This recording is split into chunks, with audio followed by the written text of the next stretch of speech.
ही गवान में सुनिया राजधानी थोड़ी नू हो आई ते जट आया मारा नी दस दे जाके मोटी नू ऐना के तू दिल्ली है ख्याल रख नहीं ऐना के तू दिल्ली है। पिछले कुछ टाइम से केंद्रीय सरकार के द्वारा दिए गए कृषि के 3 कानूनों पे धरने लगातार चल रहे हैं।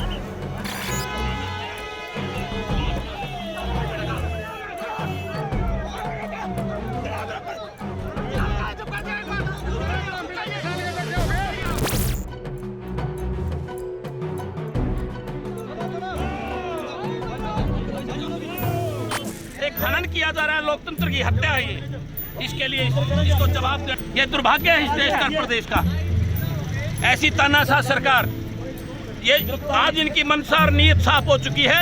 ये किसान विरोधी, किसान को वैसे तो सबको पता ही है कि सरकार चाहे किसी भी पार्टी की हो, कॉर्पोरेशंस का फायदा और किसानों का नुकसान तो होता ही है। पर आइए जान लेते हैं कि इस बार का मुद्दा ऑर्डिनेंसों का है क्या, ताकि अगर गोदी मीडिया का कोई पत्रकार टीआरपी के लिए सवाल करने आ जाए तो हमारे पास हो जवाब। पहले जान लें कि इस मुद्दे की पृष्ठभूमि है क्या। अंग्रेजों के टाइम कपास की फसल बहुत ही जरूरी फसल थी, क्योंकि अंग्रेजों ने ये फसल मैनचेस्टर में चल रही अपनी मिलों तक टाइम से पहुंचानी होती थी। किसानों को उत्साहित किया जाए कि वो कपास की फसल बीजें, इसलिए जरूरी था कि फसल के रेटों को पहले ही तय कर दिया जाए और इसमें होने वाली दलाली को बंद किया जाए। इन सब कारणों से पहली रेगुलेटेड मार्केट, हिंदी में कहें तो मंडी, हैदराबाद में सन 1886 में बनाई गई और पहला रेगुलेशन 1887 में पास किया गया, Berar cotton and green market act. इसके बाद देश आज़ाद हो गया और देश की भूखमरी को खत्म करने के लिए और देशवासियों को आत्मनिर्भर बनाने के लिए एपीएमसी एक्ट लाया गया। एपीएमसी एक्ट एक बड़ा कारण बना देश में हरी क्रांति लाने के पीछे। एपीएमसी एक्ट मतलब agriculture produce market committee act, या आम भाषा में कहे तो मंडी बोर्ड का गठन, जो कि 1961 में हुआ। ऐसे मंडी बोर्ड हर एक राज्य में बनाए गए जिसमें एमएसपी या मिनिमम सपोर्ट प्राइस का वायदा सबसे मुख्य था। एमएसपी उस रकम को कहते हैं जो कम से कम किसान को मिलेगी ही मिलेगी जब वो मंडी में अपनी फसल को बेचने जाता है। ये रकम अगर ट्रेडर ना दे पाए तो सरकार देती है। दोस्तों, इन मंडियों की भी कुछ समस्याएं हैं, जैसे कि लाइसेंस राज, मतलब भ्रष्टाचार के कारण कुछ गिने चुने लोगों को ही ट्रेडर बनने का लाइसेंस मिलता है। यहाँ गुटबाजी की समस्या, जिसमें ट्रेडरों के गुट इकट्ठे होकर फसल के रेट को पहले ही तय करने लग जाते हैं। निश्चित ही ऐसी भ्रष्टाचार से जुड़ी हुई समस्याएं मौजूद हैं, लेकिन इनके बूते पे कहना कि मंडी ही बंद कर देनी चाहिए, ये कहाँ की समझदारी है। अब आते हैं इन 3 ऑर्डिनेंसों पर। दोस्तों, पहली बात तो ये तीनों ऑर्डिनेंस नहीं रहे। जब पार्लियामेंट सेशन में ना हो और किसी लॉ या एक्ट बनाने का प्रस्ताव राष्ट्रपति डाले तो उस प्रस्ताव को ऑर्डिनेंस बोलते हैं। क्योंकि अब तो ये पास ही हो गए हैं तो इसलिए ये एक्ट बन चुके हैं। पहला एक्ट है the farmers produce trade and commerce promotion facilitation act 2020।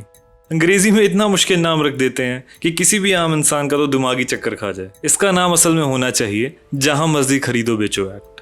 ये एक्ट दरअसल में कहता है कि मंडी बोर्ड की चिन्हित जगह से बाहर अगर किसी को भी खरीदना बेचना हो तो इसके लिए ट्रेडरों को पूरी आज़ादी है, बल्कि उनको मंडी बोर्ड की कोई फीस भी नहीं देनी होगी। सरकार कहती है कि इसके साथ लाइसेंस राज खत्म हो जाएगा और बहुत सारे ट्रेडर आने से फसल का मूल्य भी बढ़िया मिलेगा। पर इनको कोई पूछने वाला नहीं कि आप एमएसपी को ही कानूनन कर दो, चाहे कोई किसान मंडी के अंदर बेचे या बाहर, उसको अपना मूल्य मिल जाए। पर इनकी मंशा यहाँ से साफ हो जाती है कि ये लोग इस चीज़ के लिए बिल्कुल राजी नहीं है। मतलब ये चाहते हैं कि फसल की खरीद मंडी के बाहर शुरू हो जाए और धीरे धीरे मंडी बोर्ड ही खत्म हो जाए। दूसरा act, the farmers empowerment and protection agreement on price assurance and farm services. इसका निकनेम हम रखते हैं कॉन्ट्रैक्ट फार्मिंग एक्ट। ये सीधा सीधा बड़ी कॉर्पोरेट कंपनियों को न्योता है कि वो किसानों के साथ 5 सालों तक का कॉन्ट्रैक्ट कर सकती हैं और ऊपर से इन कॉन्ट्रैक्टों को बनाने या लागू करने के लिए राज्य के मंडी बोर्ड की कोई भूमिका नहीं होगी। अब आप खुद ही हिसाब लगा सकते हो कि अगर किसी किसान का किसी बड़ी कंपनी के साथ 5 साल का कॉन्ट्रैक्ट हो भी गया तो वो कंपनी अपनी शर्तों पर पूरी उतरे, इसके लिए मंडी बोर्ड कुछ नहीं कर सकता। उसको अकेले ही कोर्ट में केस डालना होगा और सबको पता है कि अगर एक किसान का कोर्ट मुकाबला हो एक अरबों डॉलर की कंपनी से तो उसके हक तो उसको पक्का ही मिल जाएंगे। तीसरा act, the amendment to the essential commodities act 1955। इसके अंदर गेहूं, धान और गन्ने जैसी फसलों को जो सरकारी सूची होती है जरूरी वस्तुओं की, उससे निकाल दिया गया है। केंद्रीय सरकार का कहना है कि ये एक्ट जनता को जहां मर्जी फसल उगाने, बेचने या स्टोर करने की आजादी देता है, मगर असलियत में ये एक्ट राज्य सरकारों से पावर छीनने का एक्ट। अगर किसान के ऊपर कोई भी उत्पीड़न होता है फसल के रेटों को लेके, तो इसमें राज्य सरकार कुछ नहीं कर पाएगी। कोई भी लॉ बनाने का प्रावधान राज्यों से छीना जा चुका है। तो ये हैं 3 एक्ट। तीनों को इकट्ठा देखो तो पूरा साफ है कि कॉरपोरेट को न्योता दिया जा रहा है कि वो आएं और किसानों को और लूटें। ये सारे एक्ट मोदी जी के आत्मनिर्भर पैकेज के नीचे आए हैं। सरकार किसानों को आत्मनिर्भर करने के लिए उनकी सारी सपोर्ट छीन कर उनको खुली मंडी में फेंकना चाहती है। उदाहरणें अमेरिका और यूरोप की दी जा रही हैं, पर कोई ये पूछने वाला नहीं कि अगर खुली मंडी किसानों के इतने ही हित में है तो अमेरिका और यूरोप की समस्याएं अभी तक हल क्यों नहीं हुई? अभी भी अमेरिका को सब्सिडी के इंजेक्शन लगा के वहां के किसान को हर साल बचाना क्यों पड़ता है?